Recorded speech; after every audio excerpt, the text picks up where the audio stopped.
सा पदा सा पदा सा पदा सा पदा सा गसद गसद गसद गसद गसद रे ग म रे ग म रे ग म रे ग म रे ग म पद म प ग म रे ग रे सा। यीशु की वाणी जीवन ज्योति, यीशु की वाणी आत्मा शक्ति, यीशु की वाणी जीवन ज्योति, यीशु की वाणी आत्मा शक्ति। जो इस वाणी पे है चलता अनंत जीवन मुक्ति पाता। जो इस वाणी पे है चलता अनंत जीवन मुक्ति पाता। यीशु की वाणी जीवन ज्योति, यीशु की वाणी आत्मा शक्ति, यीशु की वाणी जीवन ज्योति, यीशु की वाणी आत्मा शक्ति।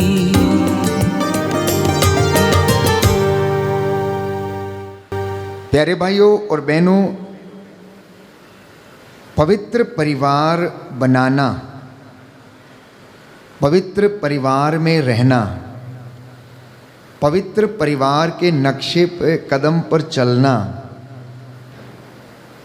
ये मेरे और आपके लिए निहायत ही ज़रूरी है। यदि आप चाहते हैं कि आपका परिवार स्वर्ग बन जाए,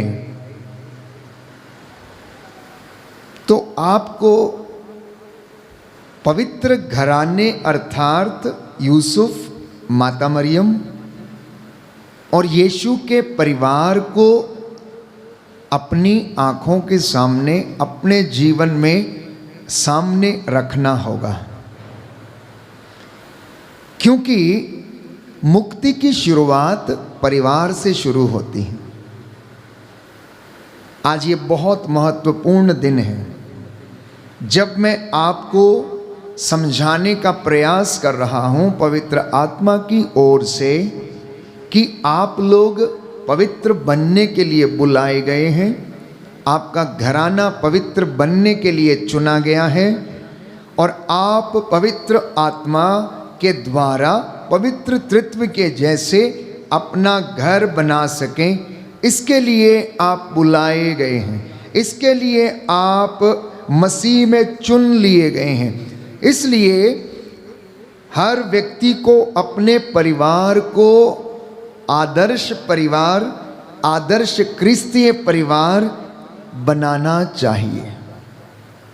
यदि मैं आपसे पूछूं कि आप पति पत्नी ने अपने परिवार को पवित्र बनाया है या नहीं, तो आपका जवाब क्या होगा? आपका जवाब क्या होगा? क्या आप ये सोचते हैं कि मेरा परिवार आदर्श परिवार है? क्या आप ये कह सकते हैं कि मेरा घराना पवित्र घराना है? क्या आप ये कह सकते हैं कि मेरा घराना यूसुफ, मरियम और यीशु के घराने के जैसा है? क्या आप ये कह सकते हैं कि मेरे परिवार में शांति है जैसे कि माँ मरियम, यूसुफ और यीशु के परिवार में थी? ये मनन चिंतन का विषय है। प्यारे भाइयों और बहनों, मैं आपसे कह रहा हूं कि मुक्ति की शुरुआत सबसे पहले परिवार से हुई और परिवार से होती है। इसलिए बाइबल कहती है यदि तू बचेगा, यदि तू बचेगी तो तेरा घराना भी बचाया जाएगा। तो परिवार को बचाने के लिए सबसे पहले मम्मी पापा ने बचना है। मम्मी पापा का जीवन पवित्र होना है। मम्मी पापा के वैवाहिक जीवन की जड़ें शुद्ध होनी हैं। मम्मी पापा जो बीज बोते हैं वो पवित्र भूमि में बोया जाना चाहिए। आपके परिवार के जो फल हैं, ये छोटे नन्हे मुन्ने बच्चे हैं जो आपके आंगनों की और आपके दाखबारियों की शोभा बढ़ाते हैं। यीशु ने कहा कि पेड़ की पहचान उसके फल से होती है, ठीक वैसे ही एक घर की पहचान उसके घर के आंगन में खेलते नन्हे मुन्ने बड़े बच्चों के द्वारा होती है। जब उन बच्चों को देखकर कोई व्यक्ति ये कहता है ये बच्चे बड़े नेक हैं, ये बच्चे बड़े संस्कारी हैं, धन्य है वो माता पिता जिन्होंने इन बच्चों को जन्म दिया है, तो आपके वैवाहिक जीवन की सफलता आपको नजर आएगी।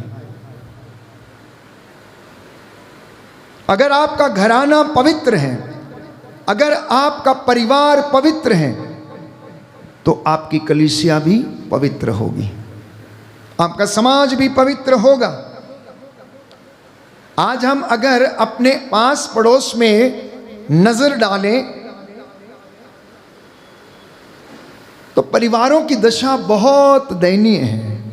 परिवार टूटे हुए हैं, बिखरे हुए हैं, बच्चे माँ बाप का कहना नहीं मानते, माता पिता से दूर रहते हैं, परिवार नशे के कारण बर्बाद हो गए हैं, परिवार गलत संगति और गलत रिश्तों के कारण बर्बाद हो गए हैं। एक तरफ हमने बहुत तरक्की की है, मैंने कल भी कहा कि एक तरफ आपने मकान बनाए, आलीशान बंगले बनाए, गाड़ियां हैं, सब कुछ है, लेकिन परिवार टूटा हुआ है। व्यक्ति धनी बना है, पैसा जमा किया है, लेकिन परिवार में शांति नहीं है, परिवार का सुख नहीं भोग सकता है, पत्नी का सुख नहीं, किसी को पति का सुख नहीं, तो किसी को बच्चों का सुख नहीं है। बच्चे होने के बावजूद उनकी जिंदगी में बड़ी उथल पुथल है, उनकी जिंदगी में बड़ी बेचैनी सी रहती है। तो आज का ये दिन परमेश्वर ने आपके लिए निर्धारित किया है कि आप अपने परिवारों का पवित्रीकरण करें, अपने परिवारों को रिन्यू करें।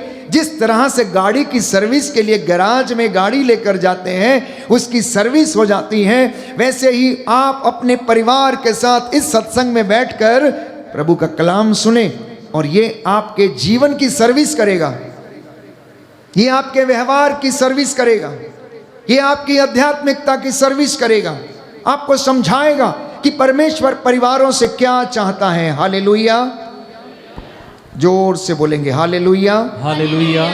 यीशु की स्तुति हो, यीशु की स्तुति हो, यीशु को धन्यवाद, यीशु को धन्यवाद, यीशु की आराधना हो, यीशु की आराधना हो, यीशु की महिमा हो, यीशु की महिमा हो, यीशु को धन्यवाद, यीशु को धन्यवाद। Hallelujah, hallelujah. प्रभु का वचन कहता है, प्रभु का वचन कहता है, ईश्वर ने मनुष्य को अपना प्रतिरूप बनाया, अपना प्रतिरूप बनाया, उसने उसे ईश्वर का प्रतिरूप बनाया, ईश्वर का प्रतिरूप बनाया, उसने नर और नारी के रूप में उनकी सृष्टि की। Hallelujah, hallelujah. इस कारण पुरुष अपने माता पिता को छोड़ेगा और अपनी पत्नी के साथ रहेगा, और वे दोनों एक शरीर हो जाएंगे। Hallelujah, hallelujah. तो प्रियजनों, ये ईश्वर की इच्छा थी, ये ईश्वर की इच्छा है कि ईश्वर ने जिसे जोड़ा उसे मनुष्य अलग ना करे। नर और नारी दोनों पति पत्नी के रूप में रहें, और जैसा कि लिखा है कि पुरुष अपने माता पिता को छोड़कर अपनी पत्नी के साथ रहेगा और वे दोनों एक शरीर हो जाएंगे। लेकिन आज परिवारों में कुछ ऐसा नहीं है। बहुत कम परिवार हैं जो ईश्वर के इस वचन का पालन करते, ईमानदारी में चलते हैं और एक दूसरे के प्रति वफादार हैं। बहुत कम परिवार ऐसे हैं जिन्होंने कलाम को सुना और उस पर अमल किया है और उसके अनुसार जिंदगी बिताते हैं। तो इसलिए मैं कह रहा हूं कि परिवारों की दशा बड़ी खराब है, परिवारों में बड़ा अशांति है, बड़ी अशांति है, प्रेम नहीं है, बच्चों का जीवन बिखरा हुआ है, बच्चे अपनी मनमानी करने पर उतरे हुए हैं, बच्चों को संस्कार नहीं है, वो ईश्वर के रास्ते पर चलना नहीं चाहते, वो जाना नहीं चाहते, वचन को सुनना नहीं चाहते, माँ बाप की बात को मानना नहीं चाहते। तो यहाँ पर कहीं ना कहीं माता पिता अपनी जिम्मेदारियों को पूरा करने में असफल हैं। तो आज का ये दिन आपके लिए ईश्वर ने निर्धारित किया कि आप वचन को सुने, कलाम को पढ़ें, उसे सुने, अमल करें और अपने परिवारों को नया बनाएं। आज परिवारों का उद्धार होना अनिवार्य है। आज परिवारों का उद्धार होना अनिवार्य है और परिवारों पर दृष्टि लगाना बहुत ज़रूरी है, अन्यथा आने वाले समय में हम देखेंगे कि धरती पर विश्वास बचा हुआ नहीं रहेगा। धरती पर विश्वास बचा हुआ नहीं रहेगा। नाज़रेत का परिवार, यूसुफ, मरियम और यीशु का परिवार मेरे और आपके लिए एक आदर्श घराना है, एक आदर्श परिवार है। यीशु मसीह ने बढ़ई के घर में जन्म लिया। यीशु मसीह ने बढ़ई के घर में जन्म लिया। उसे कहीं जगह नहीं मिली तो गौशाले में उसको जन्म लेना पड़ा। वो बादशाहों का बादशाह था, राजाओं का राजा था, पिता का अब्दी नूर था। अगर वो कहता था दिन है तो दिन होती था, अगर वो कहता रात है तो रात होती थी, लेकिन फिर भी उसने अपने आप को इतना छोटा बनाया, इतना विनम्र बनाया कि उसने गौशाला में एक चरणी में जन्म लेना स्वीकार किया। उसकी विनम्रता देखिए। खुरली में पैदा हुआ। खुरली की खासियत क्या है? खुरली की खासियत क्या है? जानवर जब उसमें से चारा खाता है तो सिर नीचे करके चारा खाता है। कहने का मतलब ये था कि खुरली में जन्म लेना इस बात का प्रतीक था कि जो कोई भी उस जगह पर यीशु को सिजदा करने को आएगा तो उसका सिर नीचे झुकेगा। ठीक वैसे जैसे एक पशु खुरली में से या चरनी में से या नांद में से खाना खाता है और उसे सिर झुकाना पड़ता है, ठीक वैसे यीशु मसीह को मिलने, बातें करने और उसे देखने के लिए कोई आएगा तो उसका सिर उसके चरणों में झुकेगा और वो उसे सिजदा करेगा। बढ़ई के घर में पैदा होने का प्रतीक क्या था? बढ़ई के हाथ, कारीगरी के हाथ, मैंने आपको बताया, वो लकड़ी को तराशते हैं, खूबसूरत बनाते हैं, लकड़ी को वैल्यू देते हैं। लकड़ी का लट्ठा कितना भी बड़ा क्यों ना हो, यदि वो बढ़ई के हाथ में पड़ जाता है तो वो उसको इतना सजा देता है कि उसकी वैल्यू बढ़ जाती है। ठीक वैसे ही यीशु मसीह के हाथ में आपका परिवार पड़ जाए तो वो उसको वैल्यू दे देता है, महत्व दे देता है, उसको सजा देता है। तो वही वचन प्यारे भाइयों और बहनों मेरे और आपकी ज़िंदगी के लिए महत्वपूर्ण है कि मैं और आप अपने परिवार को परमेश्वर के हाथों में दें और इस पवित्र घराने से सीखें। माँ मरियम 12 वर्ष की आयु में स्वर्गदूत गैब्रियल उसके पास आया, ईश्वर की ओर से भेजा गया था और वो संदेश देता है। और क्या कहता है?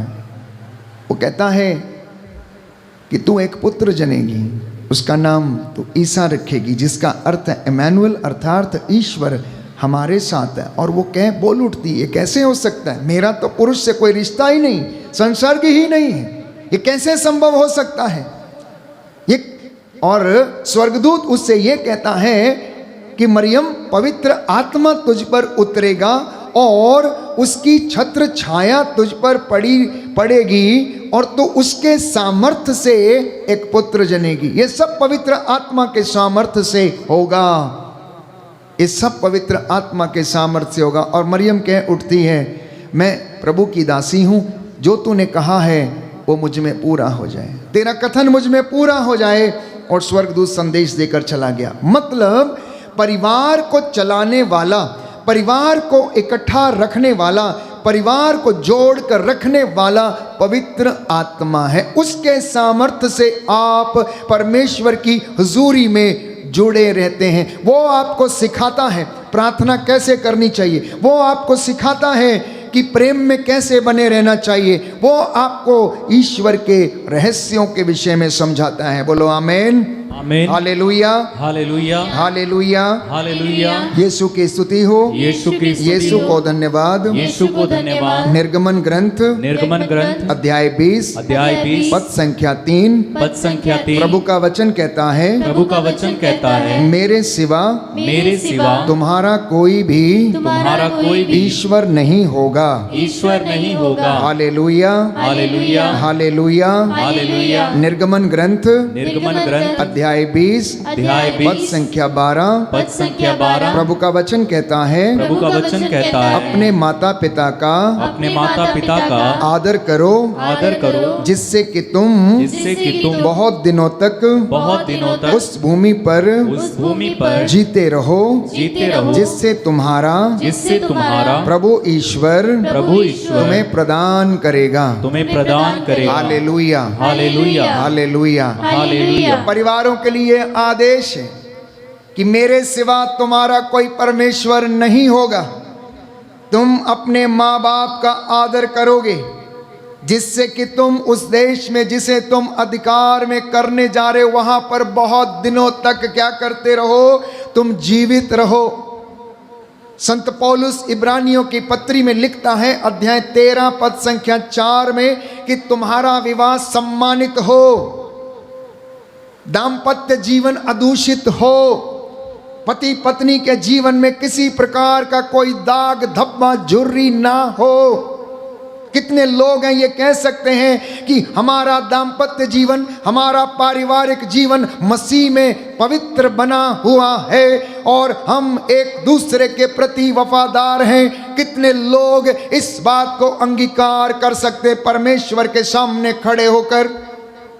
प्यारे भाइयों और बहनों, ये परमेश्वर के वचन है कि बाइबल हमें बताती है कि यदि पत्नी विश्वास में दृढ़ है तो उसके विश्वास में दृढ़ होने के कारण उसका अविश्वासी पति भी पवित्र हो जाता है। और यदि पति विश्वास में दृढ़ है, पत्नी थोड़ी कम है, तो पति के विश्वास के कारण उसकी पत्नी भी विश्वासी बन जाती है, पवित्र बन जाती है। तो पति और पत्नी ये गाड़ी के उन दो पहियों के जैसे, अगर एक में भी हवा थोड़ी सी कम होती है तो गाड़ी डोलने लगती है। ठीक वैसे ही अगर पति पत्नी का जीवन अच्छा नहीं है तो उनका परिवार भी डोलने लगेगा। बचपन से अपने बच्चों को अच्छी शिक्षा देने की जिम्मेदारी मम्मी पापा की है। उस दिन से ही जिस दिन आप विवाह के सूत्र में बंध जाते हैं, जिस दिन आप अपने परिवार की और बच्चों की योजना बनाते हैं, प्लानिंग करते हैं, उस दिन परमेश्वर को समर्पित होकर वो काम को करना और बच्चों के लिए प्रार्थना करना। प्यारे भाई और बहनों, बच्चों को अच्छे उदाहरण देना। जब बच्चा गर्भावस्था में होता है तो मम्मी को उस वक्त शालीन, उस वक्त आध्यात्मिक जीवन व्यतीत करना चाहिए ताकि बच्चे की जिंदगी में भी अच्छे संस्कार, आध्यात्मिक जीवन वाली बातें उसके अंदर आए। क्योंकि मम्मी जो सोचती है, मम्मी जो पढ़ती है, मम्मी जो करती है, मम्मी जो गाती है, मम्मी जैसी बात सोचती करती है, वैसा ही उसके गर्भ में पल रहा बच्चा भी इनहेरिट करता है, इनहेरिट करता है। क्योंकि बच्चा मम्मी के अम्बिलिकल कॉर्ड से जुड़े होने के कारण भोजन ग्रहण करता है, उसके इमोशंस को भी ग्रहण करता है, भावनाओं को भी ग्रहण करता है और बहुत सारी चीज़ों को वो अनुभव करता है। तो मम्मी का ऐसे समय में गीत भजन गाना, स्तुति करना, आध्यात्मिक जीवन बिताना, सत्य में रहना, शांति में रहना और चिंता नहीं करना, अपने आप को कष्ट नहीं देना, पति उसका सहारा बने, उसका साथ दे, ताकि आप एक पवित्र स्थिति में, एक अच्छी सुकून भरी परिस्थिति में बच्चे को आप जन्म दे सकें, बच्चे को आप प्रसव कर सकें, उसके अंदर आप बचपन से ही अच्छे गुणों को डाल सकें। ये पति पत्नी की जिम्मेदारी है, ये पति पत्नी की जिम्मेदारी है। और आप देखिए कि आपके बच्चे, प्यारे भाइयों और बहनों, जब वो ईश्वर को समर्पित हैं तो उसके जैसा आचरण करेंगे, उसमें बढ़ेंगे और वो आपके दाखबारियों की शोभा बढ़ाएंगे। लेकिन आजकल ऐसा संभव नहीं है, आजकल ऐसा संभव नहीं, होता नहीं, बहुत कम होता है, क्योंकि इंसान स्वार्थ से भरा हुआ है। मैंने कई मर्तबा कहा है कि जब आपकी शादी हो जाती है और यदि आप चाहते हैं कि आपकी संतानें अच्छी हों, अच्छे फल उत्पन्न करें, तो मम्मी पापा अपने चैन और सुख को भूल जाइएगा। अपने चैन और सुख को भूल जाइएगा।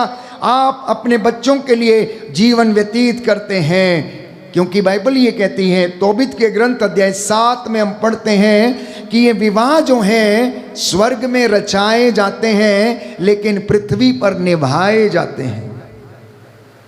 आपकी शादी, इसको रचाया गया था, जोड़ा गया था सबसे पहले स्वर्ग में, लेकिन आप निभा रहे हैं इसे पृथ्वी पर। Marriages are made in heaven, English में कहा गया है, but they are maintained on earth. ये विवाह जो आप जिसमें अभी बंधे हुए हैं, पति पत्नी के रूप में आप एक दूसरे के साथ बंधे हैं, ये स्वर्ग में रचाए गए ईश्वर की योजना के कारण, और आप उसको इस पृथ्वी पर निभा रहे हैं। इसलिए पारिवारिक जीवन को अच्छी तरह जीने के लिए परमेश्वर के आशीर्वाद की ज़रूरत है। पति पत्नी का जीवन अच्छा होने के लिए आशीर्वाद की ज़रूरत है। संतान की सफलता के लिए ईश्वर का आशीर्वाद ज़रूरी है। परिवार की सफलता के लिए ईश्वर का आशीर्वाद ज़रूरी है। आध्यात्मिक जीवन की सफलता के लिए ईश्वर का आशीर्वाद ज़रूरी है। जिस परिवार में इबादत नहीं है, जिस परिवार में कलाम नहीं है, जिस परिवार में प्रार्थना नहीं है, जिस परिवार में ईश्वर का भय नहीं है, वो परिवार टूटा हुआ है, टूट जाता है, बिखर जाता है। उसमें अशांति है, उसमें क्रोध है, ईर्ष्या है, लड़ाई झगड़ा है, मारपीट है, और वो कितना भी कमाएं उनका घर में पैसा रुकता नहीं। क्यों? क्योंकि उनके गल्ले ब्लेस नहीं है, उनकी तिजोरियां ब्लेस नहीं है। वो लाते हैं, जमा करते हैं, लेकिन रुकता नहीं है। क्यों? क्योंकि उस घर में परमेश्वर को पहला स्थान नहीं दिया गया है। और बाइबल तो यही कहती है कि तुम अपने युवावस्था में ब्याही गई पत्नी के बीच जो साक्षी है उसे तुम प्रथम स्थान दो। लिखा है मलाकी के ग्रंथ अध्याय 2 पद संख्या 14, book of prophet Malachi chapter 2 verse 14, प्रभु ईश्वर तुम्हारे और तुम्हारी युवावस्था में ब्याही गई पत्नी के बीच साक्षी है। वो गवाह है, कहता है।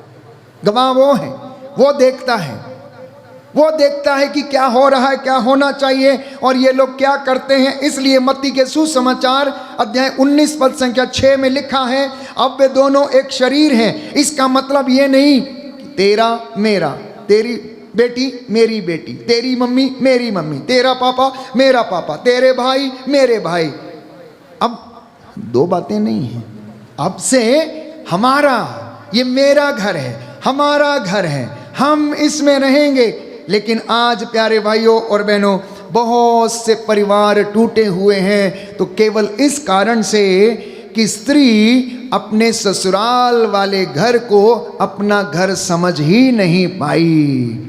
वो समझ ही नहीं पाई और ना ही उसे समझने दिया गया।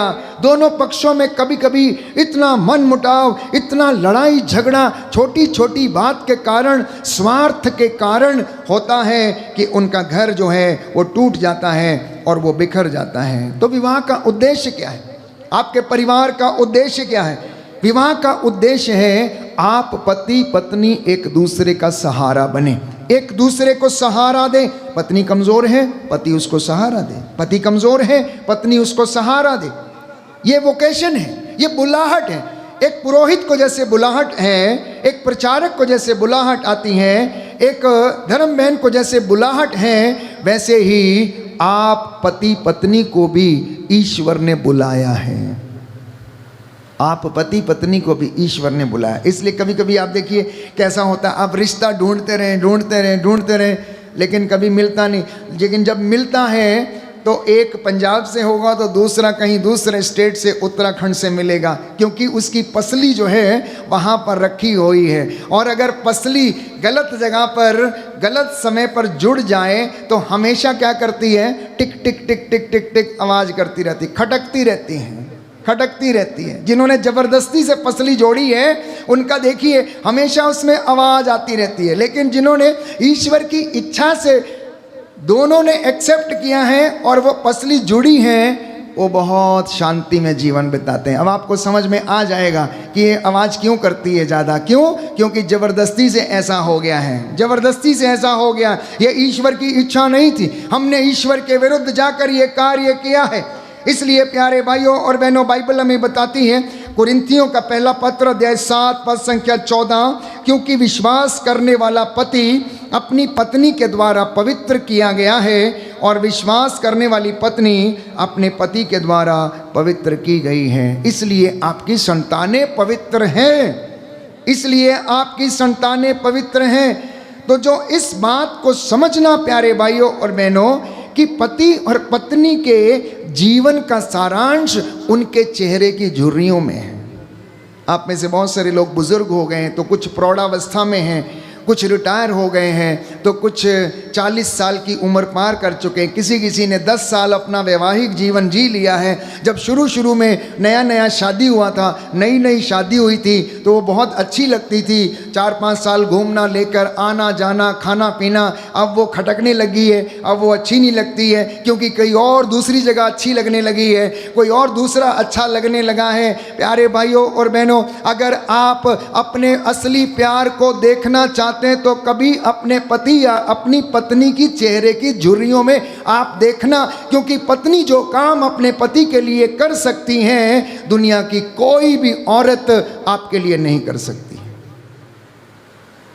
जो काम पति अपनी पत्नी के लिए कर सकता है, दुनिया का कोई भी व्यक्ति आपके लिए वो काम नहीं कर सकता है, वो काम नहीं कर सकता, जितना मर्जी जोर लगा लीजिए आप। क्योंकि पति पत्नी का जो रिश्ता है बड़ा पवित्र रिश्ता है और इसके द्वारा परमेश्वर अपनी सृष्टि को आगे बढ़ाता है, अपनी सृष्टि को आगे बढ़ाता है। ठीक वैसे जैसे उसने आदम और हवा को जोड़ा, अपनी सृष्टि का काम उसने आगे बढ़ाया, वैसे ही आप आदम हैं और आपकी पत्नी हेवा है और आपका घर अदन वाटिका है। आपके 2 बच्चे काइन और हाबिल हैं, उनमें से एक हो सकता धर्मी है और दूसरा अधर्मी भी हो सकता है। एक नशा करता है और दूसरा अच्छा जीवन जीता है। आप हो सकता है कभी कभी हेवा के जैसे प्रलोभन में पड़ जाते हैं और आप अपनी पत्नी की बात मान लेते हैं। आप अपने परिवार में इन बातों को अनुभव करते हैं, रोज अनुभव करते हैं। जब आप प्रार्थना करते हैं, परमेश्वर आपसे आके बातें करता है, वो आपके साथ आकर टहलता है। कैसा ऐसा महसूस करना, कभी कभी अपने आप को आदम की जगह पर रखना और आप जो नारी हैं अपने आप को हेवा की जगह पर रखना। और जो व्यक्ति आपके घर में आता है, तीसरा व्यक्ति जो प्रवेश करता है, उसको कभी कभी आप ऐसे देखना जैसे कि सांप के रूप में शैतान आपके घर में आ गया, जो आपके घर के अंदर आकर आपके पवित्र रिश्ते को तोड़ने की कोशिश करता है। कभी सोच के देखना, कभी रख के देखना, परमेश्वर आपसे बातें करेगा प्यारे भाई और बहन, आपको समझाएगा। इसलिए प्यारे भाइयों और बहनों, परिवार को पवित्र बनाना, आपका परिवार स्वर्ग बन जाए, आज हम इसी बात के लिए प्रार्थना करेंगे और परमेश्वर यही चाहता है कि आपका परिवार स्वर्ग बने, आपके परिवार में खुशियां आए। तो इसलिए बाइबल ये कहती है, प्रवक्ता ग्रंथ अध्याय 7 में हम पढ़ते हैं, यदि तुम्हारे पुत्र हों तो उन्हें शिक्षा दिलाओ, बचपन से उन्हें अनुशासन में रखो, और यदि पुत्रियां हों तो उनकी रक्षा करो और उनके साथ ढिलाई मत बरतो। पुत्री के विवाह का प्रबंध करो और उसे एक समझदार व्यक्ति को सौंप दो, कहता है, उसे समझदार व्यक्ति के हाथों में सौंप दो। आप चमत्कार देखने के पीछे भागते हैं, शिक्षा ग्रहण करना नहीं चाहते आप लोग। आज दुनिया में होड़ लगी हुई है, मेरी जिंदगी में चमत्कार हो जाए, चमत्कार हो जाए, चमत्कार हो जाए, ये हो जाए। चमत्कार होते हैं, रोज होते हैं चमत्कार आपकी जिंदगी में। अगर आपका परिवार में अशांति है, लड़ाई झगड़ा है, मन मुटाव है, और यदि ईश्वर की दया से वो अच्छा हो जाए, आप शिक्षा ग्रहण करें, आदर करें एक दूसरे का, तो क्या चमत्कार से कम नहीं है? ये सबसे बड़ा चमत्कार है कि आपका परिवार अच्छा हो गया, पति पत्नी का रिश्ता अच्छा हो गया, आपस में एक दूसरे को प्यार करने लगे हैं। लेकिन हम तो प्यारे भाइयों और बहनों नंगी आंखों से चमत्कार देखना चाहते हैं, मुर्दे जिंदे होते हुए देखना चाहते हैं। परमेश्वर वो काम भी करेगा। यदि आप में राई के दाने के बराबर विश्वास है तो परमेश्वर वो काम भी कर डालेगा, बशर्ते कि आप उस चमत्कार के लिए प्रयास करें। हालेलुया। दाहिना हाथ उठाकर वचन बोलेंगे हालेलुया। हालेलुया। यीशु की स्तुति हो, यीशु की स्तुति हो, यीशु को धन्यवाद, यीशु को धन्यवाद, यीशु की आराधना हो, यीशु की आराधना यीशु की महिमा हो, यीशु की महिमा यीशु को धन्यवाद। यीशु को धन्यवाद। Hallelujah, hallelujah. हालेलुया। हालेलुया। सुनिए ध्यान से, पति पत्नी का रिश्ता, आपसी संबंध और उनका प्रेम और उनका आपसी तालमेल, ईश्वर ने आप लोगों को इसे बनाए रखने की कृपा प्रदान की है। ये विवाह संस्कार है। यौन इच्छाओं की पूर्ति करना, संतान उत्पन्न करना, ये विवाह संस्कार है। ये विवाह संस्कार का उद्देश्य है। सबसे पहला विवाह स्वर्ग में रचाया गया था। आदम और हवा को जब परमेश्वर ने जोड़ा और उन्हें आशीर्वाद दिया, फलो फूलो पृथ्वी पर फैल जाओ और पूरी पृथ्वी को अपने अधिकार में कर लो, तो पहला विवाह आदम और हेवा का अदन वाटिका में हुआ, जो कि स्वयं ईश्वर ने करवाया सृष्टि का काम आगे बढ़ाने के लिए, और उन्हें आशीर्वाद दिया। प्यारे भाइयों और बहनों, इसलिए स्त्री और पुरुष, नर और नारी, ये दोनों एक समान हैं, परंतु दोनों में अंतर है। ये दोनों में अंतर है। क्या अंतर है? पुरुष यदि देने वाला है तो स्त्री उसकी सहायक है। पुरुष यदि प्रदाता है तो स्त्री सहायक है। पुरुष यदि रक्षा करने वाला है तो स्त्री शिक्षा देने वाली, भोजन देने वाली, पालन पोषण करने वाली, तालीम देने वाली, परवरिश करने वाली है। पुरुष यदि बाहर कमाता है तो स्त्री घर की देखभाल करती है, और वो घर की धुरी है, घर का एक्सल है। वो घर का एक्सल है जिसके इर्द गिर्द पूरा परिवार घूमता है।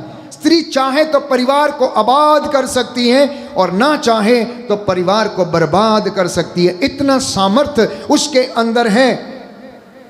इसलिए एक नारी को अपने वजूद को समझना चाहिए कि परमेश्वर ने आपको नारी बनाकर इस दुनिया में भेजा, तो उसके साथ साथ आपसे उसने बहुत सी इच्छाएं भी वो प्रकट करता है। उसी तरीके से पुरुष को कि वो अपनी स्त्री का, अपने पार्टनर का सहयोग करे और अपना अच्छा परिवार बनाए। तो पुरुष यदि दिमाग से चलता है तो स्त्री हृदय से चलती है। पुरुष यदि ज़्यादा दिमाग से काम करता है तो स्त्री दिल से सोचती है, ना ना ना ना ना, ऐसा नहीं करना, इसको ऐसा नहीं करना। पुरुष करता है, चलो चलो चलो छोड़ो, जाने दो, नहीं नहीं नहीं नहीं नहीं, इसकी सेवा करनी चाहिए, इसको देना चाहिए। पुरुष यदि असंवेदनशील है तो स्त्री बहुत ज़्यादा इमोशनल है, बहुत ज़्यादा संवेदनशील है। लेकिन दोनों एक दूसरे के पूरक हैं, दोनों एक दूसरे के बिना अधूरे हैं। उनसे पूछ के देखिए जिनकी स्त्रियां नहीं हैं या जिनके पति नहीं हैं, जो इस दुनिया से चल बसे हैं, जिनका जीवन अधूरा पड़ा हुआ है, जो बेवा हो गई हैं, जो विधवा हो गए, विधुर हो गए हैं, उनको किस तरह से अपने संगी साथी और जीवन साथी का जो अपने जीवन में उसका खेद होता है, मलाल जिसे हम कहते हैं, क्योंकि वो उनकी ज़िंदगी में अभी नहीं है, अभी नहीं है। ये वे लोग ही समझ सकते हैं। तो विवाह संस्कार एकता की कृपा देता है, विवाह संस्कार जिम्मेदारियों की कृपा देता है, विवाह संस्कार चंगाई की कृपा देता है, विवाह संस्कार फलने और फूलने की कृपा देता है। लेकिन शैतान को ये नागवारा गुजरता है, इसलिए वो चाहता है कि किसी तरीके से इस परिवार को तोड़ा जाए, पति पत्नी के रिश्ते को तोड़ा जाए, इनको अलग किया जाए, इनके परिवार में शांति ना रहे, सुख ना रहे, लड़ाई झगड़ा रहे। और वो इंसान से, पुरुष या स्त्री से क्या करवाता है? गलत काम करवाता है, व्यभिचार करवाता है, गलत रिश्तों में डाल देता है, बुरे यौन विचार लेकर आता है, एक से ज़्यादा रिश्ते में डालने की कोशिश करता। कौटुंबिक व्यभिचार मतलब खानदानी पापों श्रापों में वो उसको डाल देता है। और आपको मालूम है कि खानदानी पाप और श्राप कितने ज़्यादा भयानक हैं। मैं बार बार पढ़ता हूँ और हर संगत में मैं बताने का प्रयास किया ताकि हर एक व्यक्ति इन बातों के लिए प्रायश्चित करे और अपने परिवार की जड़ों को शुद्ध करे, अपने परिवार को उन श्रापों से अलग करे। जिनके पास बाइबल है वो खोले विधि विवरण ग्रंथ अध्याय 27 पद संख्या 15 और उससे आगे, कि परिवार पर जो श्राप लगे हुए होते हैं जिन्हें हम खानदानी पाप की श्रेणी में पढ़ते हैं वो कुछ इस प्रकार से। विधि विवरण ग्रंथ अध्याय 27 पद संख्या 15, श्रापित है वो व्यक्ति जो प्रतिमा खोदता है, देवमूर्ति ढालता है, उसे छिप कर स्थापित करता है, क्योंकि प्रभु की दृष्टि में कारीगर की कृति घृणित है। अगर कोई परिवार घर में प्रतिमा खोदता, उसकी आराधना करता, पूजा करता है, तो परमेश्वर की दृष्टि में वो श्रापित है, क्योंकि बाइबल ये कहती है कि कारीगर की कृति प्रभु की दृष्टि में घृणित है। Hallelujah, hallelujah, hallelujah. यीशु की स्तुति हो, यीशु की स्तुति यीशु हो, को धन्यवाद, यीशु को धन्यवाद, यीशु की आराधना हो, यीशु की आराधना यीशु की हो, महिमा हो, यीशु की यीशु महिमा को हो, धन्यवाद, यीशु को धन्यवाद। Hallelujah, hallelujah. दूसरा वचन है श्रापित है वो व्यक्ति जो अपने पिता या अपनी माता का अपमान करता। कहता श्राप लग गया उस बंदे दे उत्ते, उस बुढ़ी दे उत्ते, उस औरत दे उत्ते जो अपने मापिਆਂ ਨੂੰ, जो अपने माँ प्यो ਨੂੰ मार दे, कुट दे, गाली गलौज कर दे और घरों बाहर कढ़ दिंदे, रोटी नहीं दिंदे, कपड़ा नहीं दिंदे, पैसा नहीं दिंदे, उन्हां दियां ज़रूरतां नूं पूरा नहीं करदे। इहो जे लोग कहंदा श्रापित ने और उन्हां दे पैसे और धन संपत्ति दे उत्ते श्राप लगे हुए हैं, जेड़े अपने माँ बाप दा आदर ते सम्मान नहीं करदे। ये मैं नहीं कह रहा, ये बाइबल कह रही है। कहंदा है अभिशप्त है वो व्यक्ति जो अपने पिता या अपनी माता का अपमान करता है। अगला वचन, अभिशप्त है वो व्यक्ति जो अपने पड़ोसी की मेड़ को बदल देता है। समझा रही है? अपने पड़ोसी की संपत्ति के उत्ते कब्जा करदा, ओदे खेत खलियान ते कब्जा करदा। कहंदा श्रापित है एहो जे लोग जो अपने पड़ोसी के घर की वट बदल देंदे ने, ओदी मेड़ नूं बदल देंदे, ओदियां चीज़ां ते कब्जा कर दे। अगे लिखिया है अभिशप्त है वो व्यक्ति जो अंधे को उसके रास्ते से भटकाता है। अभिशप्त है वो व्यक्ति जो प्रवासी, अनाथ अथवा विधवा के विरुद्ध अन्यायपूर्ण निर्णय देता है। अभिशप्त है वो व्यक्ति जो अपने पिता की पत्नी से संसर्ग करता, मतलब अपनी ही माँ के ऊपर गलत नजरें, गलत दृष्टि डालता है। ऐसे व्यक्ति श्रापित हैं परमेश्वर की नज़रों में। लिखा है क्योंकि वो अपने पिता की शैया का, मतलब अपने पिता के पलंग का अनादर करता है। अभिशप्त है वो व्यक्ति जो किसी पशु के साथ गमन करता है। अभिशप्त है वो व्यक्ति जो अपनी बहन के साथ, चाहे वो अपने पिता या अपने माता की बेटी हो, प्रसंग करता। कहता ये श्रापित लोग हैं। बाइबल कहती ये श्राप लगे हुए हैं। अभिशप्त है वो व्यक्ति जो अपनी सास के साथ प्रसंग करता है, अपनी सास के साथ गलत काम करता है। ऐसा व्यक्ति श्रापित है। अभिशप्त है वो व्यक्ति जो छिपकर अपने पड़ोसी की हत्या करता है। अभिशप्त है वो व्यक्ति जो निर्दोष रक्त बहाने के लिए घूस लेता है। और एक आखिरी वचन है, अभिशप्त है वो व्यक्ति जो इस संहिता के शब्दों का आदर और पालन नहीं करेगा। ऐसे व्यक्ति श्राप की श्रेणी में आते हैं। दाहिना हाथ उठाकर वचन दोहराएंगे, हालेलुया, हालेलुया। हे प्रभु यीशु, हे प्रभु यीशु, जाने अनजाने में, जाने अनजाने में मेरे परिवार से, मेरे परिवार से, माता पिता से, माता पिता से जो गलतियां हो गई हैं, जो गलतियां हो गई हैं, उन्हें क्षमा कीजिए। उन्हें क्षमा कीजिए। Hallelujah, hallelujah, hallelujah, hallelujah, hallelujah. Hallelujah. प्रवक्ता ग्रंथ अध्याय 3 पद संख्या 18, book of Sirach chapter 3 verse 18 लिखा है, जो अपने पिता का त्याग करता है वो ईश निंदक के बराबर है। जो अपने पिता का त्याग करता है वो ईश निंदक के बराबर है। और जो अपनी माता को दुख देता है वो ईश्वर के द्वारा श्रापित है। जो अपनी माता को दुख देता है वो ईश्वर के द्वारा श्रापित है। अब जिस घर में माँ बाप का आदर नहीं, सम्मान नहीं है, तो ऐसे घर में हम आदर्श परिवार कैसे बना सकते हैं, ईश्वर की उपस्थिति को कैसे अनुभव कर सकते हैं, ईश्वर की बरकत कैसे उस घर में आ सकती है जिस घर में माँ बाप का आदर और सम्मान नहीं है। इसलिए प्यारे भाइयों और बहनों, सावधान रहें, क्योंकि शैतान जो हमारे परिवारों पर नज़र डाले हुए रहता है, वो नहीं चाहता है कि ये इबादत करें, वो नहीं चाहता कि परमेश्वर से जुड़ें। आप में से बहुतों के सवाल होंगे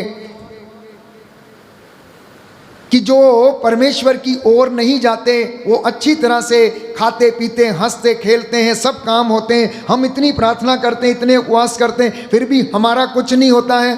तो शैतान कहता है जो मेरे काम करते हैं वो तो मेरे ही हैं, उनको कोई प्रॉब्लम तो है नहीं, वो तो कभी भी मेरे ही हैं वो तो। इसलिए पकड़ना उनको है जो ज़्यादा उपवास करते हैं, जो ज़्यादा प्रार्थना करते हैं, जो ज़्यादा वचन सुनाते हैं, उनको प्रलोभन में डालो, उनको पकड़ो, उनको बर्बाद करो, क्योंकि बाकी के लोग तो वो कहता है ये तो मेरे ही हैं, ये तो मेरे ही हैं। इसलिए आज जब आप ये कलाम सुन रहे हैं तो अपने परिवारों को पवित्र बनाने के लिए आप लोग परमेश्वर से वादा करें, अपने बच्चों की जड़ों को पवित्र करें।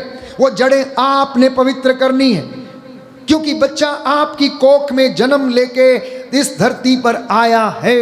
और आप सोचना कि क्या वो गर्भ पवित्र था, क्या आप पवित्रता में उस प्रसव को किया है, क्या आपका घराना पवित्र है, क्या आपके घर में प्रार्थना है, क्या आपके घर में कलाम है, क्या आपने कलाम को सुना है, क्या आप अपने परिवार को पवित्र बनाने में कामयाब हुए हैं, सैंक्टिफाई करने में कामयाब हुए हैं। मम्मी पापा अय्यूब के जैसे आप अपने घराने को समर्पित करो परमेश्वर के हाथों में, और मैं विश्वास दिलाता हूं कि परमेश्वर आपके घराने को स्वर्ग जैसा घराना बनाएगा, पवित्र घराना उसको ठहराएगा। इसलिए कुछ बातों को और कुछ वचनों को आप लोग ध्यान रखिएगा कि परमेश्वर क्या चाहता है। लिखा है निर्गमन ग्रंथ अध्याय 31 पद संख्या 14 और उससे आगे, विश्राम दिवस मनाओ क्योंकि वह तुम्हारे लिए पवित्र है, जो उसे अपवित्र करेगा उसे मृत्यु दंड दिया जाएगा।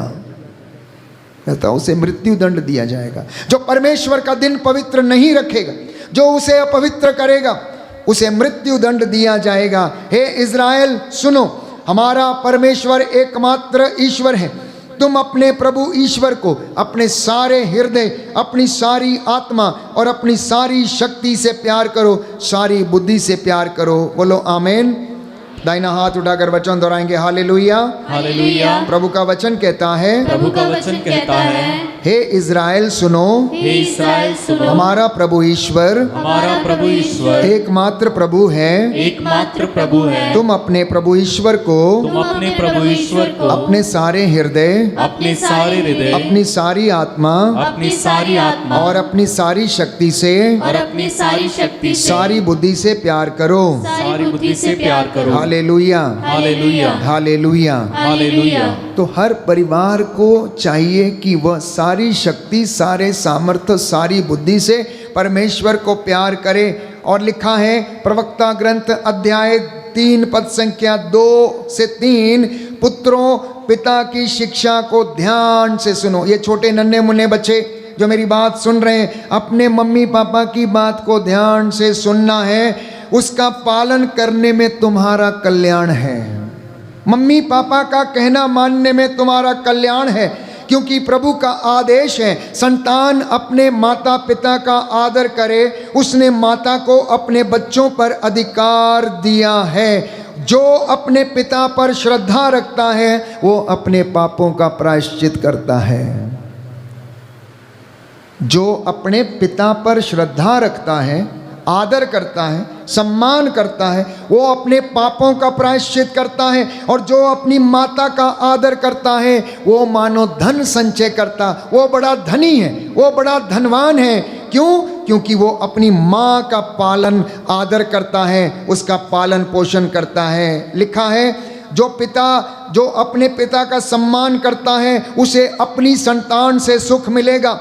और जब वो प्रार्थना करता है तो ईश्वर उसकी प्रार्थना को सुन लेगा। और अपने पिता का जो आदर करता है वो दीर्घ आयु होगा। जो अपनी माता को सुख देता है वो प्रभु का आज्ञाकारी है। जो अपनी माँ को सुख देता है वो परमेश्वर का आज्ञाकारी है, और जो अपने पिता को सुख देता है वो ईश्वर के द्वारा, प्यारे भाइयों और बहनों, आशीर्वाद प्राप्त करता। उसका घर उजड़ता नहीं है, उसके बच्चे उसका आदर करेंगे, उसकी संतानें उसको सुख देंगी और उसे अपनी संतान से सुख मिलेगा। लेकिन जिन्होंने अपने माँ बाप को सुख नहीं दिया उन्हें अपनी संतान से भी बाइबल कहती सुख नहीं मिलेगा, नहीं मिलेगा। ये हमारी तपस्या है। इसलिए अपनी जिम्मेदारियों से भागिए मत। मम्मी पापा, आप लोगों की जिम्मेदारी बहुत ज़्यादा महत्वपूर्ण और तगड़ी है। जैसे कलीसिया के पुरोहित की जिम्मेदारी है वैसे ही आपकी भी जिम्मेदारी है। जैसे कलीसिया के पुरोहित से लेखा जोखा मांगा जाएगा, परमेश्वर की प्रजा के लिए आपसे, आपके परिवार के लिए लेखा जोखा मांगा जाएगा। आपकी संतानों के विषय में लेखा जोखा मांगा जाएगा कि मैंने तुम्हें इतने अच्छे बच्चे दिए, इतनी अच्छी संतानें दी, तुमने क्या किया? तुमने उन्हें उठना बैठना सलीका नहीं सिखाया, विश्वास नहीं दिया, संस्कार नहीं दिए, परमेश्वर का कलाम नहीं सुनाया, इसलिए तुम अपनी जिम्मेदारियों से भागे हो। तुम अपनी जिम्मेदारियों से भागे हो। प्यारे भाइयों और बहनों, बाइबल हमें बताती है कि आज पति पत्नी जो विवाहित लोग हैं, कुरिन्थियों का पहला पत्र अध्याय 7 पद संख्या 10 से 11 में हम पढ़ते हैं कि विवाहित लोगों को मेरा नहीं बल्कि प्रभु का आदेश है। मतलब व्याय वरयानु पौलुस ये कहता है मेरा आदेश नहीं, परमेश्वर का आदेश है। क्या आदेश है? लिखा है कि पत्नी अपने पति से अलग ना हो, और यदि वो अलग हो जाए तो उसे या तो अविवाहित रहना चाहिए या अपने पति से मेल करना चाहिए। या तो उसे सदा के लिए अविवाहित रहना चाहिए और या उसे अपने पति से मेल करना चाहिए। पति भी अपनी पत्नी का परित्याग नहीं करे, क्योंकि लिखा है इफिसियों की पत्री उसका 5 अध्याय और 23वीं आयत में लिखा है, पति उसी तरह अपनी पत्नी का शीर्ष है जिस तरह मसीह कलीसिया के शीर्ष हैं और उसके शरीर के मुक्तिदाता हैं।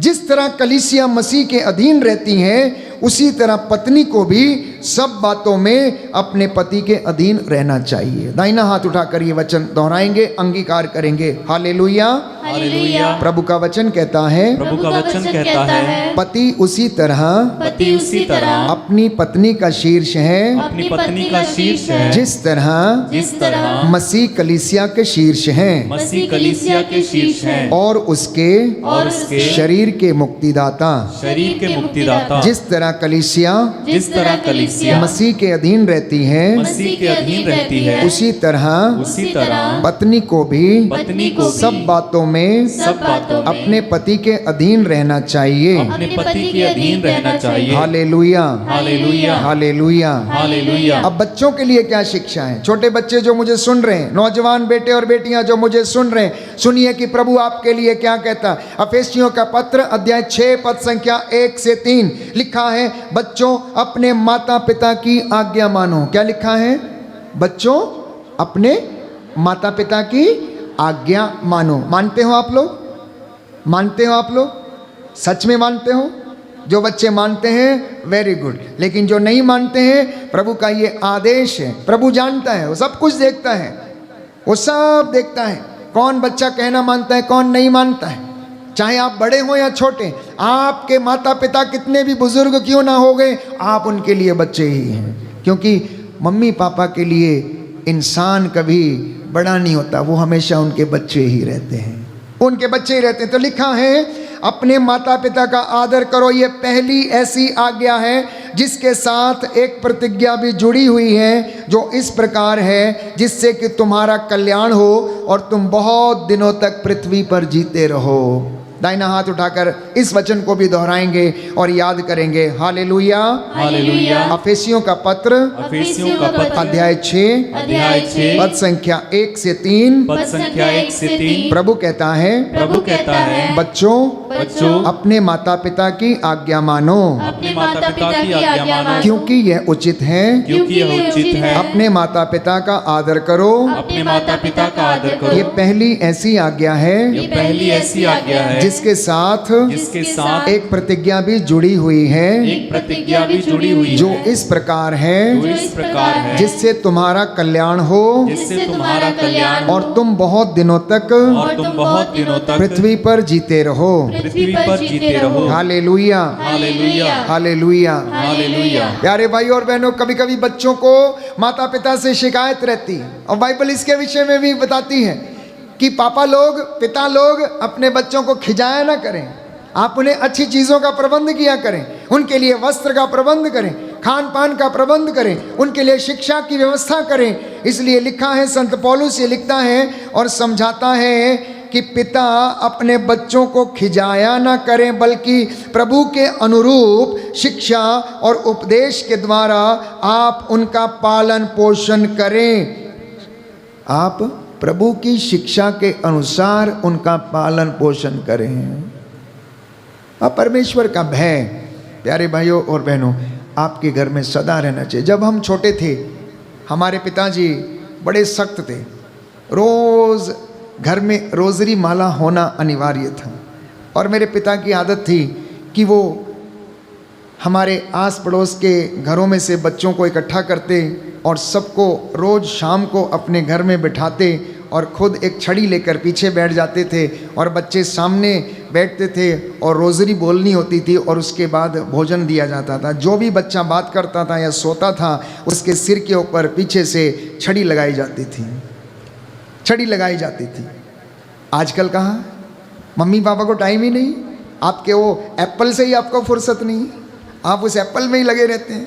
शाम को पापा काम से लौट के आते हैं, पता ही नहीं है प्रार्थना करनी कि नहीं। कल मैं किसी से बात कर रहा था, वो कह रहे फादर जी टाइम ही नहीं है, टाइम ही नहीं है। रात को बहुत देर से आते हैं बात, और खाना खा के थक जाते हैं, सो जाते हैं। प्रभु सब कुछ जानता है, सब कुछ जानता है। कहता बेटा मैं जानता हूँ, तू अभी काम पे से आया है, तू थक गया है, लेकिन मैं तेरी थकान को उतार सकता हूँ। तो 1 मिनट के लिए मेरे साथ तो बैठ, मेरे साथ तो अपनी बातों को साझा कर, तो मेरी इबादत तो कर और देख कि उसमें आनंद कितना है। पापा आता है, या तो नशे में रहेगा, या थका हुआ रहेगा, या चिंता में रहेगा, या ऑफिस में कोई बात हो गई है उसका गुस्सा आके घर में बच्चों पे उतारेगा, या पत्नी पे उतारेगा, झगड़ा करेगा, या मम्मी खिंचेगी, या कुछ करेंगे, एक दूसरे पर दोष लगाएंगे। इससे अलावा आजकल काम ही किसी को नहीं है।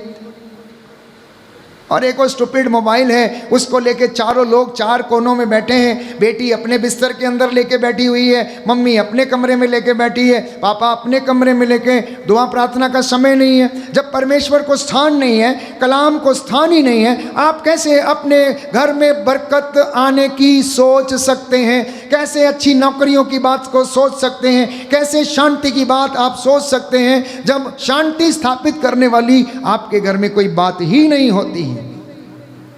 कैसे सोच सकते हैं? कभी ऐसा नहीं हो सकता है। इसलिए प्यारे भाइयों और बहनों, मैंने कहा परिवार की प्राथमिकताओं को दुरुस्त करिएगा, परिवार की प्राथमिकताओं को दुरुस्त करिएगा। आप क्या करेंगे, कब करेंगे, कैसे करेंगे? आध्यात्मिक जीवन को कैसे बढ़ाएंगे? परिवार का नवीनीकरण कैसे करेंगे? बच्चा पढ़ाई कैसे करेगा? मम्मी पापा को दोनों को बैठकर सलाह मशवरा करना चाहिए। दोनों एक दूसरे के पूरक हैं, एक दूसरे के ऊपर उनका अधिकार है। इसलिए पूछिए क्या करना है, कैसे करना है। कभी कभी पति लोग कहते हैं होर की करना, दही ते जाना तेनू किहड़ी चीज़ की कमी आ, लिया ते दिता वा, किचन भरिया होया वा, बनाई जा ते खाई जा, मैनू ना पूछया कर कित्थों आया कित्थों नहीं आ। मेरे बहुत काम आ, मेरे बहुत दोस्त आ, मैनू इनू जाना, इत्थे जाना, उत्थे जाना, मेरा इधर काम उधर काम, मैं तेरियां गल्लां सुनते रवां। जब ऐसी ऐसी बातें होती हैं तो क्या रिश्ता बचा रहेगा? क्या रिश्ता बचा रहेगा? पत्नी ने अगर 4 बार फ़ोन कर लिया तो कहेगा लो मुझे ये तो मेरे ते शक कर दिया, इन्हें तो फुर्सत ही नहीं है, जो नहीं उदो ही फ़ोन कर दें दिया। अरे भाई पूछ लिया तो क्या हो गया? आपकी अर्धांगिनी है, उसका अधिकार है, आपको पता, उसको पता होना चाहिए आप कहाँ हैं। आप दफ्तर में हैं या कहीं बाहर बैठे हुए हैं, या आपकी पत्नी काम पर जाती है, आपका अधिकार है उसको पूछना। और पत्नी को भी या पति को भी अपने पार्टनर को इतना कहना, हाँ जय यीशु, गुड मॉर्निंग, गुड आफ्टरनून, मैं काम पे हूँ, मैं काम कर रहा हूँ, कर रही हूँ, तुमने खाना खा लिया? ओके खा लिया, थैंक यू, हो गया। अब इसमें चिढ़ने की क्या बात है? गुस्सा करने की क्या बात है? आगे से 4 बातें सुनाने की क्या बात है? इसका मतलब ये है कि आपका मन कहीं और लगा हुआ है, आपको खुशी कहीं और से मिलती है। फिर वो ये कहती है किसी दूसरे के साथ बात करता तो बड़ा खिड़ खिड़ के गल्ला करना, मेरे ना तेनू मौत पैंदी गल्ला करन नूं, मेरे लागे बैठ ना तेनू कोई शर्म होंदी, मैं तेनू वड्डनी आ, मैं तेनू आ करनी आ। ये दुनिया की रीत है। होता है कि नहीं होता है या नहीं है? झगड़े की जड़ कित्थे? फिर झगड़े की जड़ कहाँ है? आपसी अंडरस्टैंडिंग नहीं है, इसलिए झगड़ा है। अगर मैं गलत कह रहा हूं तो आप टोक सकते हैं, लेकिन अधिकांशतः हमने यही देखा है कि झगड़े की जो जड़ है वो सिर्फ इस बात में है कि आप एक दूसरे की भावनाओं को समझ नहीं पा रहे हैं। अपने पार्टनर को, अपने संगी साथी को, अपने पति को, अपनी पत्नी को आप महत्व नहीं देते हैं। सामने वाला चंगा लगता लेकिन अपना क्या घर की मुर्गी दाल बराबर, इन्हें तो रोज ही मेरे न रहना, कोई गल नहीं, आ एक आई है इधर है ना, बहुत ज़्यादा सजी तजी है, छमक चलो, हाँ वे क्या स्टाइल है गल्ला करन दा, क्या छरहरी है, आय हाय हाय हाय हाय हाय हाय हाय हाय हाय। आ गया शैतान बीज बोने के लिए, आया कि नहीं आया? आँखों की वासना, आँखों की वासना के जरिए परिवारों को तोड़ता है, आँखों की वासना के जरिए आपके रिश्ते को तोड़ता है, आँखों की वासना के जरिए आपकी पवित्रता को वो भंग करता है, आपकी पवित्रता को भंग करता। इसलिए आज जब आप और मैं अपने परिवार को हम पवित्र घराना, पवित्र परिवार बनाने के लिए प्रार्थना करेंगे तो समर्पित करना प्यारे भाइयों और बहनों, क्योंकि परमेश्वर नहीं चाहता कि शैतान आपके परिवारों के ऊपर राज करे, बल्कि परमेश्वर ये चाहता है कि आपके परिवार बन जाएं और पवित्र हो जाएं। Hallelujah, hallelujah. यीशु की स्तुति हो, यीशु को धन्यवाद, यीशु की आराधना हो, यीशु की महिमा हो, यीशु को धन्यवाद, यीशु को धन्यवाद। Hallelujah, hallelujah. तो परिवार टूटने से यदि बचाना है तो इन बातों से सावधान रहना। मैं कुछ बातें आपसे कहना चाहता हूं कि परिवार टूटने के सबसे मेजर कारण क्या है, सबसे बड़े कारण क्या है। सबसे पहला शक, दूसरा क्रोध या असहनशीलता, तीसरा नफरत और ईर्ष्या, चौथा मान सम्मान नहीं होना, किसी के सामने भी बेइज्जती कर देना। इसलिए मैंने कई दफ़ा कई मर्तबा पति पत्नियों को समझाने का प्रयास किया है कि आप दोनों एक दूसरे का सम्मान करें। कौन सी बात कब कहनी है, किसके सामने कहनी, आप सोचिए, क्योंकि आपका पति को भी मान सम्मान का अधिकार है, आपकी पत्नी को भी मान सम्मान का अधिकार है। अपनी पड़ोसन के साथ जाकर कभी भी अपने पति की बुराई ना करें। अपने दफ्तर में अपने मित्र के साथ बैठकर कभी भी अपनी पत्नी की बुराई ना करें, क्योंकि आप अपने घर की पोल जहर करते हैं, अपने घर की बातों को उनके सामने आप बताते हैं, अपनी कमज़ोरी को ही उनके सामने आप साझा करते हैं। और आप लोग सावधान रहें, बच्चों के सामने कभी लड़ना नहीं, कभी झगड़ना नहीं और गाली नहीं देना एक दूसरे को। इसलिए मैंने समझाया कई बार, आपको लड़ने का मन करता है, गाली देने का मन करता है, दोनों जने कमरे के अंदर बंद हो जाओ, दरवाज़ा बंद कर लो, लात मुक्के घूंसे जो चलाना चलाओ, जो करना है गाली दो, मारो पीटो, और जब शांत हो जाओ, गुस्सा शांत हो जाए, मुंह माँ धो के बाहर आ जाना। पता भी लगना चाहिए कि किसको क्या हुआ है कि नहीं। आपका बच्चा देखता है, आपकी बेटी देखती है, आपका बेटा देखता है कि मम्मी पापा अधेड़ उम्र हो गई है, अभी प्रौढ़ावस्था में है, 10, 15, 20 साल हो गए इनको शादी करके, और अभी तक इनको बच्चों जैसा रवैया है। अगर आपका बचपना नहीं सुधरा है तो आप अपने बच्चों को अच्छी शिक्षा कहाँ से देंगे? आप अपने बच्चों को कैसे मना कर सकते हैं? मम्मी यदि एक अच्छी सी डीपी पूरा मेकअप मुकअप करके व्हाट्सएप पे डीपी लगाएगी तो अपनी लड़की को कैसे मना कर सकती, बेटा तुम वीडियो उसमें व्हाट्सएप में आप फ़ोटो मत लगाओ, ये मत लगाओ, वो मत करो। माँ बाप के अच्छे उदाहरण बच्चों को अच्छी जिंदगी व्यतीत करने के लिए होने चाहिए, ना कि आपके बुरे उदाहरण।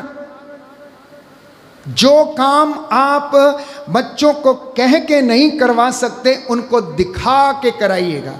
कि आपके माता पिता कितने धर्मी हैं, आपके माता पिता संस्कारी हैं, आपके माता पिता आदर सम्मान करने वाले हैं। इसलिए कुछ कारण जो मैंने आपको बताए जिनकी वजह से घर टूटते हैं, उनमें से एक और कारण है तीसरे व्यक्ति का आपके रिश्तों में या आपके घर में प्रवेश होना आपका परिवार को तोड़ देगा। गैर जिम्मेदार पति या पत्नी, मम्मी या पापा आपके घर को बर्बाद कर देंगे। और घर में अगर इन लॉस की ज़्यादा दखल अंदाजी है, जेठानी की, देवरानी की, भाभी की, ननद की, सास की या ससुर की, अगर इनकी ज़्यादा दखल अंदाजी है तो भी परिवार टूट जाएगा। सबको अपनी अपनी जगह पे रखो। मम्मी को मम्मी की जगह पर, सास को सास की जगह पर, पत्नी को पत्नी की जगह पर, बहन को बहन की जगह पर। वो अपनी अपनी जगह पर ही अच्छे लगते हैं। अगर आप उन्हें मिलाएंगे तो प्यारे भाई और बहनों, बर्तनों में आवाज़ आएगी। ਤੁਹਾਡੇ घर दी छड़बत्ती हैगी ना, अजकल तो वधिया मॉडलर किचन बन गए, ਉਹਦੇ ਵਿੱਚ अलग अलग खाने आ, कप्पां ਦਾ अलग आ, गिलासां ਦਾ अलग आ, प्लेटां ਦਾ अलग आ, है या नहीं, चमचियां ਦਾ अलग आ, ਜਿਹੜੇ ਚਮਚੇ ਹੁੰਦੇ ਨੇ ਉਹਨਾਂ ਦਾ अलग जगह वा, है या नहीं है। घर भी एक ਇਹੋ जी टोकरी आ ਜਿਹਦੇ ਵਿੱਚ कोई चमचा है, कोई गिलास है, कोई कप है। इन्हां ਨੂੰ ਸਾਰਿਆਂ ਨੂੰ अपनी अपनी जगह ਤੇ ला के रखो। मम्मी का आदर मम्मी ਨੂੰ दो, डैडी का आदर डैडी ਨੂੰ दो, सास का आदर सास को दो, ससुर का आदर ससुर को दो। लेकिन पत्नी का आदर आप पत्नी को दोगे, पति का आदर आप पति को दोगे। इस बीच में तीसरे व्यक्ति की दखल अंदाजी नहीं, चाहे वो कितना भी महत्वपूर्ण हो। जो भी करना है आप मुंह से लड़ें, आप रिश्तों की लड़ाई ना लड़ें। आप समझ रहे हैं? आपको लड़ाई रिश्तों की नहीं होनी चाहिए कि मतलब थोड़ी सी बात हो गई, थोड़ी सी बोला वाली हो गई, मैं चली हाँ कितने, मैं अपने मापे चली हाँ, मैं नहीं रहना इत्थे, मैं नहीं रहना इत्थे। अरे ये कोई बात है? जरा सी बात पे पेके चली हाँ, जरा सी बात पे इधर चलिया उधर चलिया, मैं मर जाना, मैं ये कर लेना। ये भले मानसी नहीं है, ये समझदारी नहीं है, ये समझदारी नहीं है। झगड़ा हो मानते हैं, झगड़ा किस बात से? विचारों में भिन्नता के कारण। आपको मेरी बात अच्छी नहीं लगती, इसलिए हम दोनों में अनबन हो सकती है, लेकिन रिश्ते टूटने की बात नहीं आनी चाहिए, रिश्ता टूटने के बात नहीं आनी चाहिए। और बातें फिर ऐसी होती हैं, पता नहीं कित्थों मेरे पल्ले पै गया, मैं तो ब्याह करना ही नहीं सी, पता नहीं फिट्टे मूँह ਉਹਦਾ ਜਿਹੜਾ ਸਾਡਾ ਰਿਸ਼ਤਾ जोड़ के चल गया, मैं तो पूरी जिंदगी भर ਇਹੋ ਹੀ ਵੇਖਿਆ, मेरी तो अज तक सुनी नहीं जाती, मैं तो घर बर्बाद हो गया, ਇਹ ਚੰਗਾ ਹੁੰਦਾ मैं इत्थे आउंदी नहीं, पता नहीं क्यों मेरा इत्थे रिश्ता कराते। मतलब नकारात्मकता की भावना, ये शैतानी विचार, ये शैतानी बातें जो हैं हमारे घर को बर्बाद करती हैं। जिस दिन आप ये सोच लेंगे, जिस दिन आप परमेश्वर के सामने दोनों जने आकर समर्पित हो जाएंगे, एक दूसरे की भावनाओं को समझने लगेंगे, आपका परिवार पवित्र घराना बन जाएगा। बोलो आमेन, हालेलुया, हालेलुया। हे प्रभु यीशु, हे प्रभु यीशु, मेरे परिवार को पवित्र कीजिए, पवित्र कीजिए, शुद्ध कीजिए, शुद्ध कीजिए, चंगा कीजिए, चंगा कीजिए। Hallelujah, hallelujah. एक और बात है जिसके कारण परिवार बिखर जाता है, विश्वास की कमी के कारण, घर में प्रार्थना नहीं होने के कारण, धार्मिक शिक्षा नहीं होने के कारण, अच्छे संस्कारों की कमी होने के कारण परिवार टूट जाएगा। एक दूसरे को यदि क्षमा नहीं कर पा रहे तो भी परिवार टूट जाएगा।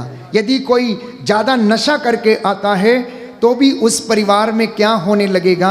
दरार पड़ने लगेगी। इसलिए सुबह को यदि झगड़ा हो गया, बोला वाली हो गई, तो शाम को भोजन करने से पहले, टेबल पे आने से पहले एक दूसरे को सॉरी बोलो। बाइबल तो कहती है सूरज के डूबने से पहले आप सॉरी बोलो, सूरज के डूबने से पहले आप एक दूसरे को सॉरी बोलो, ताकि रात को आप चैन की नींद सो सको।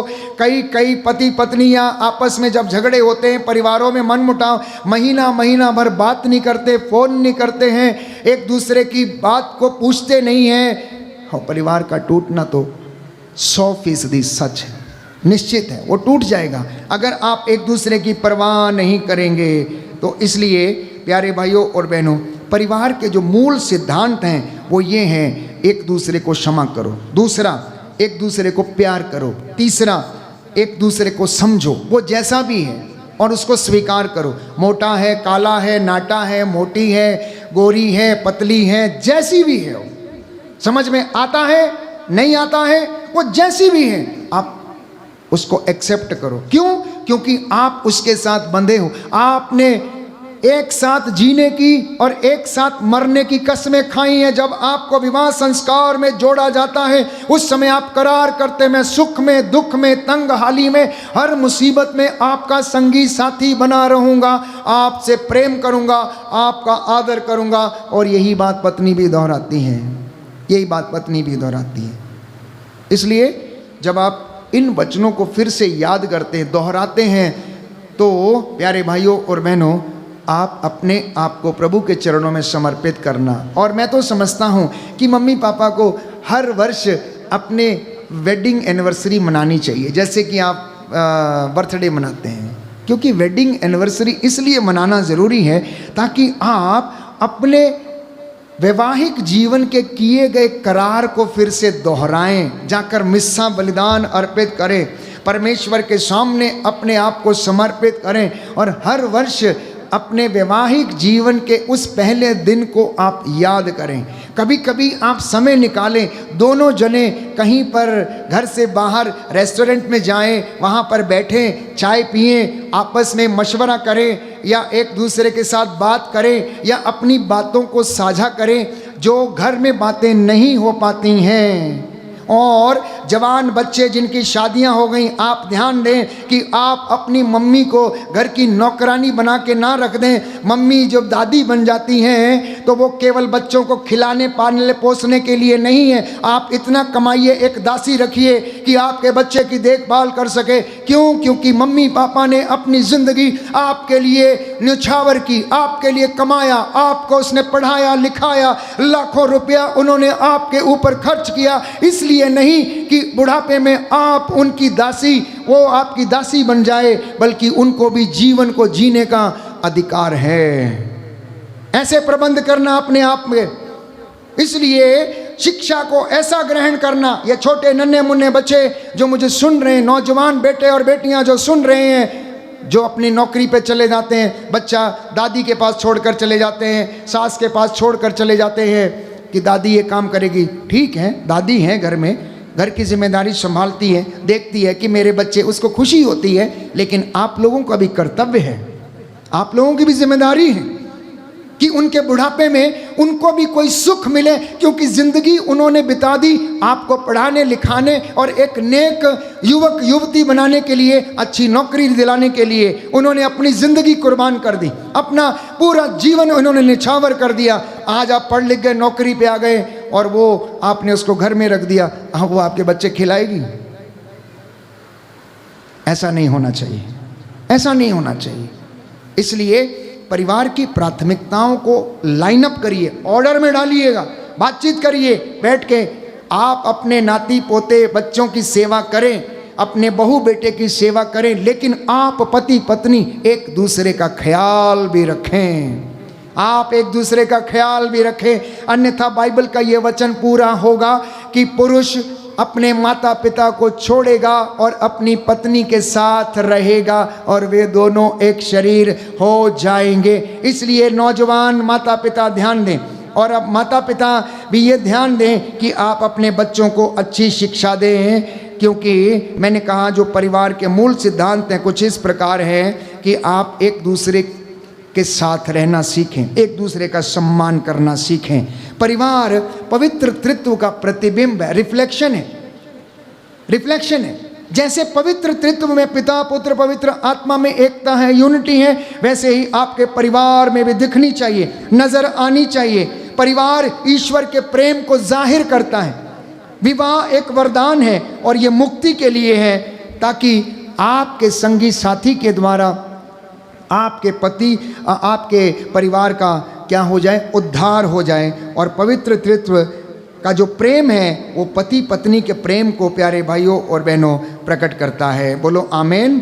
आमीन। Hallelujah, hallelujah, hallelujah. हालेलुया। यीशु की स्तुति हो, यीशु की स्तुति यीशु हो, को धन्यवाद, यीशु को यीशु धन्यवाद, की आराधना हो, यीशु की आराधना यीशु हो, की महिमा हो, यीशु की महिमा यीशु हो, को धन्यवाद। यीशु को हे धन्यवाद। प्रभु यीशु, हे प्रभु मैं यीशु, आपके वचनों को मैं आपके वचनों को स्वीकार करता हूँ, स्वीकार करता हूँ, ग्रहण करता हूँ। ग्रहण करता हूँ। Hallelujah, hallelujah, hallelujah. हालेलुया।